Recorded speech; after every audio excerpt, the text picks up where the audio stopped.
Hello and welcome everyone to the first episode of S.A.L.T, Sharing and Learning Together.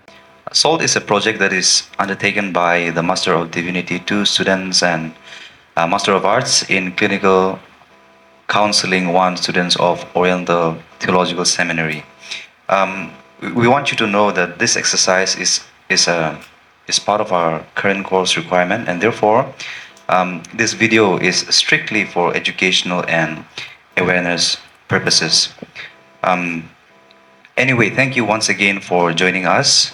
My name is Nendilo Semi, and I will be the host for this session. And this morning, we will be discussing an issue that is very common, um, that is very prevalent among us, and yet it is also something that is quite misunderstood.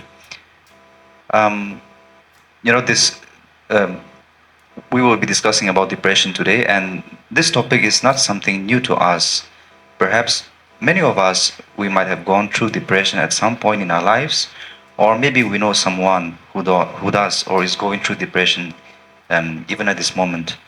And so this is an issue that needs our attention, and that's why this morning we have two of our friends here with us, Miss Chopongla and Mr. Tupuveto Siye.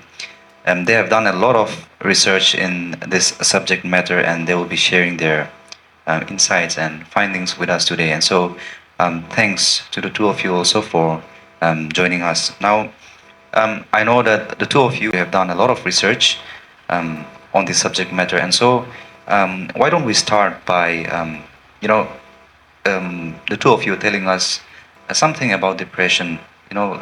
Like I mentioned before, it's something that we often misunderstand. And so, can you please help us to understand how depression is different from, the normal sadness or the discouragement that every one of us will feel from time to time? Okay, most of the time we misunderstand this depression and sadness. So, in our research, we have found that sadness is a feeling, and this doesn't need any medical treatment because it comes out automatically. And on the other hand, depression is a clinical condition that maybe sometimes it needs medical attention, the medication or therapies, or sometimes it can be both. Okay, thank you for clearing that up. I think it's very important to make that distinction, in the sense that, like you said, sadness it's an emotion. It's an emotion, and it's temporary, right? But whereas when we talk about depression, it's a clinical condition. It's a medical health condition, and so yeah, like I said, that distinction is very important. Now, um, when we talk about depression, this is a relatively new term. I mean, when we think 10 or 15 years back, depression was something that was unheard of, or let's say we rarely hear of people being depressed. But um, in recent years, we are starting to see a lot of cases of depression coming out. And so, why do you think that is the case? Is it simply because people are more open about it now, or do you think there are also some other factors that is contributing to the rise of depression? Yeah, so uh, we see depression even way back to Old Testament where people have been depressed. So depression is not something new, and I'm pretty sure that even in our context, the people might have gone through depression, but because of being unaware, because of not being well educated or well informed, we may not have been able to realize that that person is or people are going through depression. But with the advancement of technology and the internet and all those things, people are becoming more well informed, and also probably because the society is much more educated. So those can be the factors why we are noticing more depression. That cannot be the only reason, of course. Another reason can be maybe because people are flocking from rural to urban areas where they live behind their families, trying to earn life restored. So our society is slowly shifting from being, you know, a tightly needed society. So where we are where we are, where we take care of each other, where we are out there for looking out for one another. So from there, we are slowly shifting to the society is more becoming more of individualistic, in a sense that we have no one to reach out to. We are alone working, so all those hardships we carry on by ourselves. So maybe those can be some reasons why we hear more about depression. Thank you. I think when we talk about our context, it's important to consider the cultural and the demographic shift that is taking place. Um, Now, based on your study and research, can you also help tell us what could be some of the factors that could lead one into depression? I'm sure there are a lot of factors, but maybe you can just point out some causes which are very common. There are many factors, but we would like to add four, like biological, hormonal imbalance in the brain, and then the second could be like suicidal, like the force of like academic pressure, that unemployment, everything, and then the third could be like spirituality, and then the fourth could be like psychologically. So I would like to add some few on that. We also find that maybe due to some medications that the person is taking based on the prescribed, of course, prescribed from the doctor. So because of those side effects from those medicines, a person has a chance of going into depression as well. And like she has already said, maybe because that person has a very stressful life, maybe the person is going through loss of a loved one, or just a very tragic incidents in that person's life. So all those things can contribute to a person leading to depression. Okay, it's very interesting that you also mentioned um, medical health conditions as one of the factors, that could lead one into depression. Now, I'm just interested. I'm wondering if it could also be the other way around, as in, can depression cause someone to develop some physical health complications, problems, anything as such? Yeah, sure. Uh, And we should know that our mind and body are always interconnected. So, like when a person is going through this depression, there are 99.9% sure that it develops as somatic symptoms, psychosomatic symptoms, like, for example, like chronic anxiety, I mean, chronic fatigue, or like digestion issues, and then immune system, it will even weaken our immune system, and then sleep disturbances like oversleep, less sleep, and yeah, it is interconnected. Thank you for that insight. You mentioned some of the physical symptoms that could show itself in a person who is suffering from depression. Can you also tell us um, some other ways in which depression can manifest itself in the way the person thinks, in the way he behaves? Yeah, if you could share that as well. Yeah, it could like emotionally, like feeling of sadness, loneliness, like hopelessness, and then physically also, like feeling of fatigue, um, tiredness, a loss of interest that once we enjoyed but no more interested anymore, and then spirituality, like it could be like loss of having a connection with God, and then not interested in reading, praying, reading the word, praying, and then a sense of loss of purpose. Yeah, it could develop all these things. All right, thank you. I think what you have shared has given us a very good picture of what a person suffering with depression looks like. Now, we've been talking about how depression is a relatively um, new thing for us. I know that in recent years it has been getting a lot of exposure. People are becoming more aware, and yet I think we still find ourselves at a loss when people comes, or if we when we try to help people with depression, we really do not know how to begin. And so if someone were to come to you and say that, hey, I'm feeling depressed, you know where can we begin by helping those kind of people? It's very interesting that when we hear of others' story, we tend to listen, not to understand them, but we tend to listen to respond them back. So I feel like when a depressed person come to us and then seek help, I feel like we don't have to go for fixed answer. We don't have to go for to fix everything at one go. But I feel like we can be a faithful companion to their journey, to their what they are going through. A faithful companion with a good, enthusiastic to learn, to listen to what he or she shares, not in a sense of replying back to him or her, but to have a better understanding. To yeah, we can be a good companion to their journey.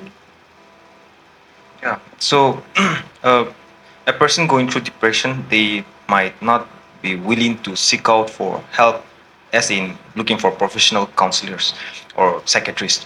So, as a good companion, maybe we can be a good friend, encourage them, stick with them, uh, help them to go through this journey, like she said. I think that's the best thing we can do. Be a good listener. Yeah. Yeah, I think we can all um, develop our listening skills. Sometimes when we try to help people, it's not so much about what we say or what we do. Sometimes it could also be about avoiding doing certain things or saying certain things, because um, when we are careless about our words and actions, it may end up hurting that person even more. And so, are there some things that we should know? Certain phrases or our actions that we should avoid doing. We are human being, and intentionally, unintentionally, we hurt others. So there are some of the things that we should be aware of, like consulting with them. Could be like, it's best to like not to minimize their experiences, like saying, "Oh, it's okay. You are overthinking. You will get rid of it one day. It's okay." Nah, saying all these things word can really hurt. And then the other thing could be like judgment, like. No, you have been so lazy over these past few days and weeks, like unintentionally it comes out like that. So like avoid using all these judgmental words. And then this could be some of the areas that we should really refrain from all these things. So I like to add a little bit from a male's perspective. So what usually happen in our context is that we say we when we hear people going through a hard time or showing emotions, we tend to say, "Man up, you're a man." Nah, try to hide your emotions. Nah, as it nakamiste.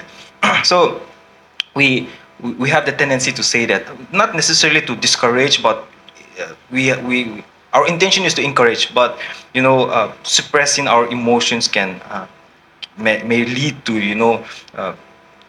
bad results. As we pile up our emotions, it can get too heavy, and sometimes that emotion that we have been suppressing might burst out, and the result of that chaos may not be very good. So yeah, so let us refrain from saying "man up" or "be a man." Instead, let us be encourage them. No, whether you are a man or a woman, I think we all have emotions, and it is okay to express our emotions. I think what you said is true, and um, there's still a lot of stigma associated with people who are suffering from depression, especially when it comes to men. Like you've been saying, we are told to suppress our emotion, but at the end of the day, we are all human beings, and like you said, it's a medical condition, right? And so all of us we need help. Um, I was also thinking of the way some Christians, maybe even pastors also, um, they would see people who are being depressed as being under the influence of demonic power. Or say some could just throw in a casual remark like, that depression, it could be a sign of your weak faith.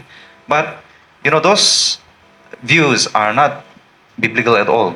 They do not have any biblical basis. And so, as a Christian, when we try to help people, how can we approach differently from a very biblical perspective? How do we help a person who is suffering from depression? And one thing we should know is like not all emotional struggle is spiritual battle. We are all human beings, so emotional struggle could come up to anybody, even to pastors, the reverends, the theological lectures, and everything, every one of us. So we should know that emotional struggles are not spiritual battles. So in this case, the church could be more like open, give more space give more space for like not to have the judgment. And then the other thing would be like we can throw from the biblical perspective when Elijah, he was like full of depressed, and then he even asked God to take his life. And when we see the life of like Moses, like he was at one point of time, every one of them, they have gone through all these struggles. And even Jesus Christ, to the point of even to the death, he was weeping, he was mourning. But the good thing is that God didn't abandon any one of them. God was with them in their journey. So as a church, like we could be like having a compassionate heart towards them, and then biblically faithful to them, and then we could go along with their journey without any judgmental spirit, and to create a safe space for the people. Right. I think the scripture is always a reliable source. I mean, like you mentioned, there are lots of examples of men and women of God who have gone through times of depression, and we can use examples of those biblical figures to encourage people who are going through depression. I can also think of, you know, prayer as being something that we can use to encourage people. That being said, I think sometimes, in some cases, encouraging people through the Word of God and prayer, those in themselves may not necessarily be enough to help a people, someone who is going through depression. And so, when we are trying to help people, at what point would you consider referring the patient to maybe a mental health expert, a counselor? What is the point where you say that, hey, this is something that is beyond my capacity. I've done all I could, but I think he needs further help. And so, yeah, can you please share your thoughts on that? Referring to somebody professional is like not giving up. That really shows that we really care for their well-being. So there are some of the areas that we need to be very aware of when a person share about like harming himself or herself, or like having a tendency of suicide. This could be one thing. And then the other thing could be like if the person has an experience of like trauma, like mental health disorder in the past histories, or even like even in the present days, or even like recent times. So we could consider sending to the professional. And then the other thing could be like if the symptoms that we have mentioned earlier, if the symptoms have like prolonging for more than 2-3 weeks, or even to the extent of going one month, something like that. So it's always good to refer to the professionals expertise. Na? Yeah, so showing up the symptoms of suicidals or self-harm. So those are like towards the climax of being depressed. uh, so it's better that you find help before you reach to that point. So as someone who is a friend, or as someone who is a companion to a person who is going through a time of depression, I think if we see a drastic change in their behavior, their lifestyles, maybe they are gaining a lot, or maybe they are becoming very thin, obviously because of their appetite, and or maybe they are refraining to come out or talk, socialize with others, isolating themselves, just any drastic change in their lifestyle, their behavior, their physical, mental, if you see any drastic change, I think it is advisable. It would be good if we can reach out to them and help them to, or lead them, encourage them to seek professional help. Yeah. Yeah, I think what you said is very important, especially for those of us who are involved in ministry, because you know, um, whether we like it or not, people will come to us with their problems, and even if we are trained professionally or not, sometimes we don't have an option. We need to help those people, but like you said, we are not medical experts, and so we also need to remember that um, the help that we are trying to offer to that person is kind of like a first aid, right? And in cases where that the person, if the case is severe, we will need to refer them to um, a professional expert. And so I think it's important that we remember that. All right, we would like to keep on discussing more, but we are running short of time, and so I think we will end here.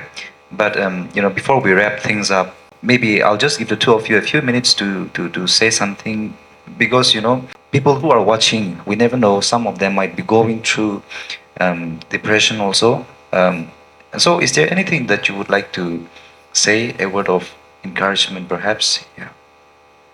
Okay. Depression is real, and then your pain is real, and so are your strength.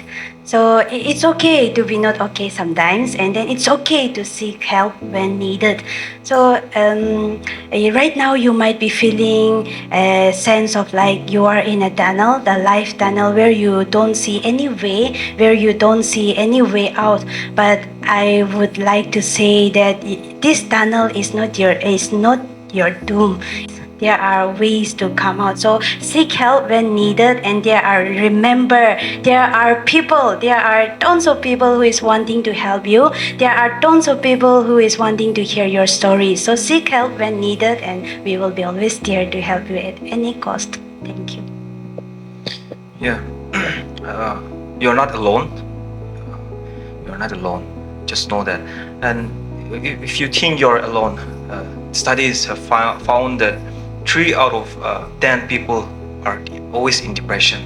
So that itself speaks a lot. You might be going through a hard time. Maybe you are lost. I want you to seek out help. Even if you don't know any professional counselors, the first thing you can reach out to is maybe the closest person, people you love. Maybe you can reach out to your pastors or your parents, your friends, anyone. Reach out. As you express yourself, it will also help you to cope up with it. At the same time, it will open doors and ways for people to reach out to you, who can help you,